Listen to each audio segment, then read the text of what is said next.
आप देख रहे हैं नॉनस्टॉप 9। मैं हूं आपके साथ शीतल राजपूत। लखीमपुर खीरी कांड पर सुप्रीम कोर्ट के फैसले के बाद विपक्षी दलों ने यूपी सरकार और बीजेपी के खिलाफ हल्ला बोला है। कांग्रेस महासचिव प्रियंका गांधी ने आरोप लगाया है कि यूपी पुलिस हत्या के आरोपी की मेहमान नवाजी कर रही है। सरकार और बीजेपी आरोपी को बचा रहे हैं। मैं बहुत खुश हूँ कि सुप्रीम कोर्ट ने सुओ मोटो ये डिसीजन लिया है इस केस में कि इस केस की ठीक तरह से कार्रवाई हुई और सुनवाई हो। हमें मुआवजे से कोई मतलब नहीं है, हमें एक भी पैसा नहीं चाहिए, हमें न्याय चाहिए। लखीमपुर बवाल पर सुप्रीम कोर्ट के तीखे सवालों ने कांग्रेस की मुहिम को धार दे दी। प्रियंका गांधी ने दो टूक कहा कि अजय मिश्रा के मंत्री रहते निष्पक्ष जांच नामुमकिन है। अगर गृह राज्य मंत्री जिसके अंडर पूरे देश की पुलिस आती है, जिसके अंदर पूरा जो जितना भी वो सिस्टम आता है, जो जांच करने वाला सिस्टम है, अगर वो अपराधी के पिता हैं तो आप मुझे बताइए कृपा करके कि जांच फेयर जांच कैसे होगी, निष्पक्ष जांच कैसे होगी।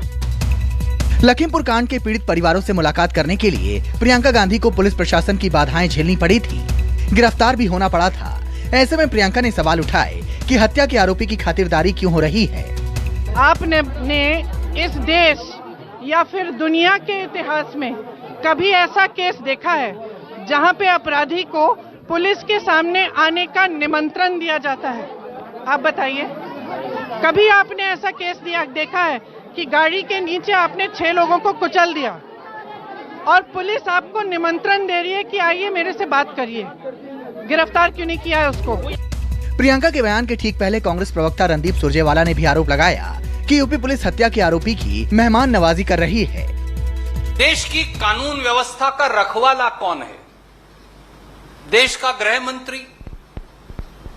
और देश के गृह राज्य मंत्री का बेटा ही जब अपराधी हो और पुलिस उससे पुलिस के दामाद जैसा व्यवहार करे, वो शासन और प्रशासन का दामाद बन जाए, पुलिस के दामाद जैसा उससे व्यवहार हो, तो अपराधियों को पकड़ेगा कौन और संविधान और कानून लागू करेगा कौन?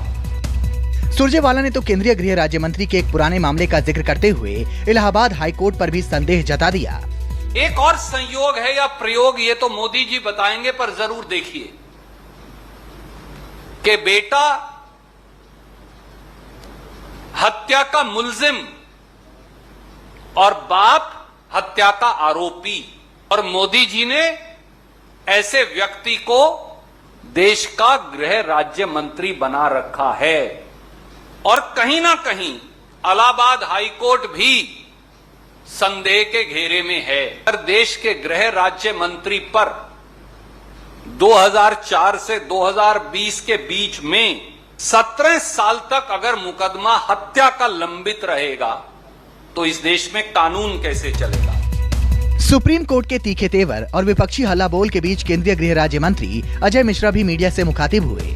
पूछताछ के लिए बेटे के पेश न होने पर सफाई दी, लेकिन किसान नेता राकेश टिकैत ने उनके तर्क को सिरे से खारिज कर दिया कि मुझे कानून व्यवस्था पर पूरा भरोसा है। मेरे बेटे ने कल उनको नोटिस मिला था, आज कल उनका स्वास्थ्य कुछ गड़बड़ था, उन्होंने स्वयं ये कहा है कि कल मैं पेश होकर के अपना कथन, अभिकथन, साक्ष्य सब कुछ जांच एजेंसी के सामने देंगे, क्योंकि वो निर्दोष हैं और निर्दोष होने के कारण वो साक्ष्य देना चाहते हैं। वो नहीं पहुंचा तो उसके पिताजी हैं, उसके पिताजी को जाकर थाने में बैठाओ, वो अपने आप आ जाएगा। हमने सरकार को टाइम 12 तारीख तक का दे रखा, हम उस बारे में ज्यादा कुछ कहना ही नहीं। 12 तारीख को उनसे पूछ जाएंगे, नहीं होगा तो 12 तारीख को अगली घोषणाएं होंगी। यूपी के डिप्टी सीएम केशव प्रसाद मौर्य ने दावा किया कि लखीमपुर कांड में किसी भी दोषी को बख्शा नहीं जाएगा, लेकिन विपक्षी नेताओं ने आरोप लगाया कि अगर सरकार चाहती तो मंत्री जी का बेटा कब का गिरफ्तार हो चुका होता। कांग्रेस का कहना है कि प्रियंका ने झाड़ू लगाकर बीजेपी की सफाई शुरू कर दी है। अपना भरोसा प्रदेश को और प्रदेशवासियों को जरूर दिलाना चाहते हैं कि किसी भी कीमत पे जो भी दोषी होगा वो बख्शा नहीं जाएगा। उत्तर प्रदेश में अपराधियों का राज, गुंडा राज, जंगल राज चल रहा है। भारतीय जनता पार्टी के नेता हो गए तो आपको छोड़ दिया जाएगा, आपके ऊपर बुलडोजर भी नहीं चलेगा। और समाजवादी पार्टी के नेता अगर समाज की भलाई के लिए, समाज को न्याय दिलाने के लिए प्रदर्शन करेंगे तो उनको जेल भेज दिया जाएगा। इसके मतलब उत्तर प्रदेश में जंगल राज चल रहा है, तानाशाही चल रही है, जिसको बोलते हैं ना लोकतंत्र की हत्या हो रही है। सबका इनकाउंटर करने वाली उत्तर प्रदेश सरकार बताए क्या ये किसानों का कत्ल करने वाले केंद्रीय गृह राज्य मंत्री के बेटे के साथ कुछ होने वाला है क्या? जो व्यक्ति कानून को नहीं मानता हो उनको पूछताछ के लिए बुलाया, अगर वो सच्चे हैं तो क्यों नहीं गए? जनता पार्टी की सरकार प्रियंका गांधी जी के दुर्गा अवतार से डर गई है। श्रीमती प्रियंका गांधी ने सीतापुर में झाड़ू लगाकर भाजपा की सफाई की शुरुआत कर दी है। लखीमपुर खीरी कांड के बाद यूपी सरकार की कानून व्यवस्था पर लगातार सवाल उठ रहे हैं। अदालत के सख्त रुख और विपक्षी दलों के तीखे तेवर से बीजेपी बैकफुट पर दिख रही है। यही वजह है कि जब यूपी बीजेपी अध्यक्ष से लखीमपुर को लेकर सवाल पूछा गया था तो वो बिना कुछ बोले चलते बने। यही सुनना। Bureau report, news 24।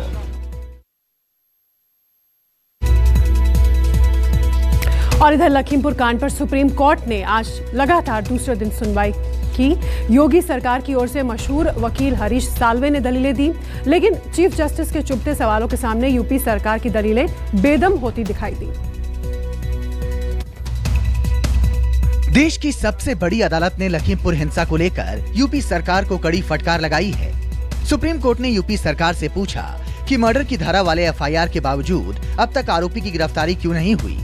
Supreme court में जो सुनवाई हुई उसमें मुख्य न्यायाधीश और अन्य जो न्यायमूर्ति थे वो राज्य सरकार ने जो आज अपना स्टेटस रिपोर्ट सबमिट किया उससे संतुष्ट नजर नहीं आई। सुप्रीम कोर्ट ने कहा कि जो है आप अगर एक जो है अभियुक्त की गिरफ्तारी, उनका मानना था कि अभी तक कोई भी अभियुक्त की गिरफ्तारी नहीं हुई। क्या सम्मन, अगर किसी मर्डर जैसे केस में सम्मन जारी करना ये कहाँ तक है? अगर किसी आम आदमी के साथ अगर ऐसी घटनाएं होती तो क्या वो आप यही प्रक्रिया अपनाते? सुनवाई के दौरान सुप्रीम कोर्ट में यूपी सरकार का पक्ष रखते हुए मशहूर वकील हरीश साल्वे ने दलील दी। लखीमपुर खीरी में मारे गए किसानों की पोस्टमार्टम रिपोर्ट में गोली लगने की बात नहीं आई है। पुलिस को वहां से 2 कारतूस जरूर मिले हैं। संभव है कि आरोपियों की कोई गलत मंशा रही हो। साल्वे की ये दलील सुप्रीम कोर्ट को नागवार गुजरी। चीफ जस्टिस ने सवाल दागा, तो क्या आरोपियों को कस्टडी में न लेने की यही वजह थी? दरअसल लखीमपुर खीरी मामले पर सुप्रीम कोर्ट यूपी सरकार के रवैये से संतुष्ट नहीं दिखा। सबूतों की सुरक्षा को लेकर भी चिंतित दिखा।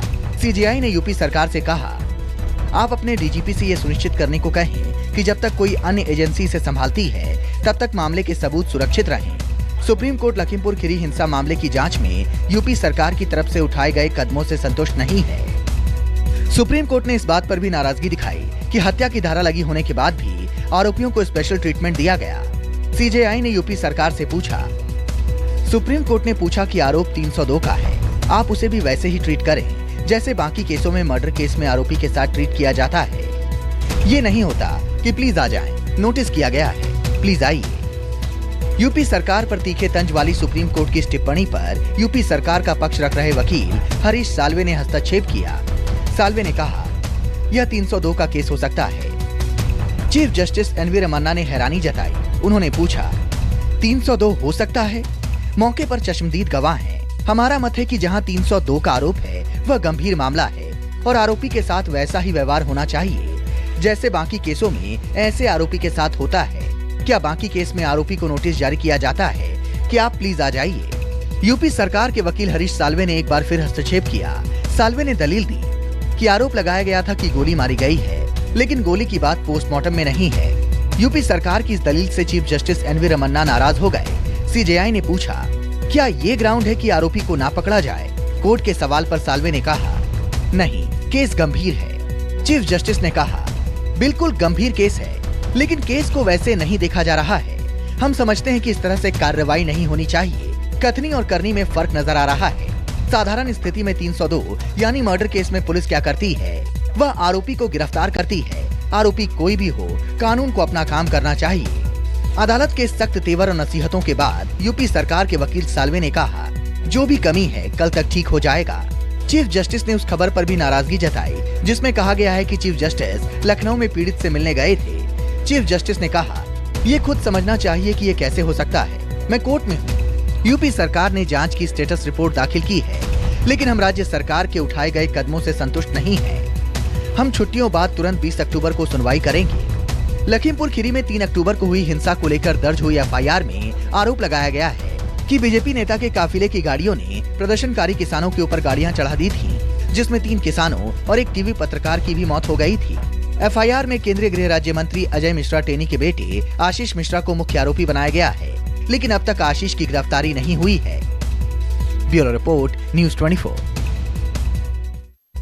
Welcome back. नॉन स्टॉप 9 आप देख रहे हैं। अगली खबर लोक जनशक्ति पार्टी से जुड़ी हुई। इस पार्टी के संस्थापक और पूर्व केंद्रीय मंत्री रामविलास पासवान की पहली पुण्यतिथि पर दिल्ली में उनके बेटे चिराग पासवान ने शक्ति प्रदर्शन किया, तो वहीं पटना में उनके चाचा और केंद्रीय मंत्री पशुपति कुमार पारस ने ताकत दिखाई।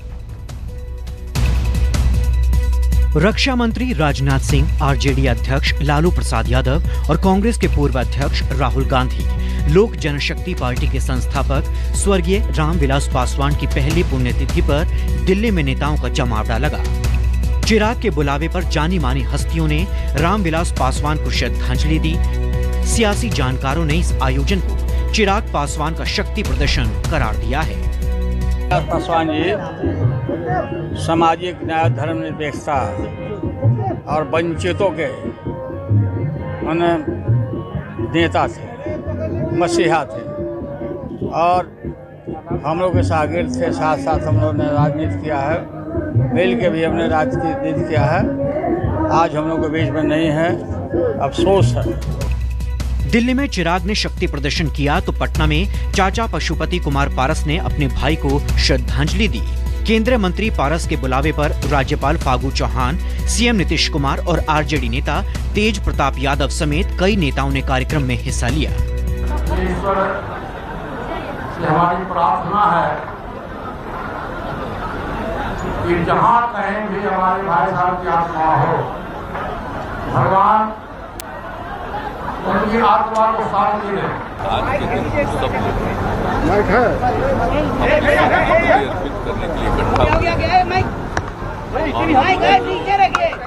इतना काम किया है, इतनी लोकप्रियता उनकी थी लोगों के बीच में, सदैव इस बात को लोग जानेंगे और जानते रहेंगे। चिराग पासवान और पशुपति पारस के बीच सियासी खींचतान लंबे अरसे से जारी है। बीते 5 अक्टूबर को चुनाव आयोग ने चिराग पासवान गुट की पार्टी लोक जनशक्ति पार्टी रामविलास को हेलीकॉप्टर चुनाव चिन्ह दिया है, जबकि पशुपति कुमार पारस गुट की पार्टी राष्ट्रीय लोक जनशक्ति पार्टी को सिलाई मशीन चुनाव चिन्ह आवंटित किया गया है। Bureau report, news 24।